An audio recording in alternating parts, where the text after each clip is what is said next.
رسول اللہ صلی اللہ علیہ وآلہ وسلم اللہ تعالیٰ سے ایک دعا جو ہے وہ مانگتے تھے کہ یا اللہ مجھے اس دعا سے بچا جس کو آپ نے قبول نہیں کرنا۔ اس دن میں ایک آڈیو سن رہا حضرت واصف علی واصف رحمۃ اللہ علیہ کی، اور اس میں ارشاد فرماتے ہیں کہ کہیں اگر آپ کو پتہ چل جائے کہ یہ مقام ایسا ہے کہ جہاں ہر دعا قبول ہوتی ہے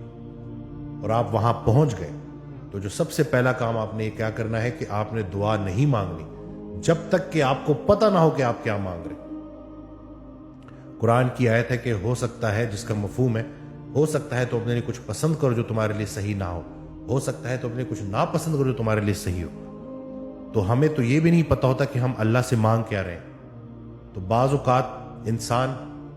ایسی چیز مانگ رہا ہوتا ہے جو اس کے لیے صحیح نہیں ہوتی۔ تو دعا میں کیا مانگنا ہے، دعا مانگنی تو بہت ضروری ہے۔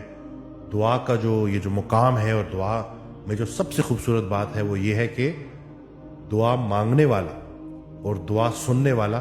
بیک وقت اسی جگہ پہ موجود ہوتے ہیں۔ ایک انسان نے ہاتھ اٹھائے اور دعا کی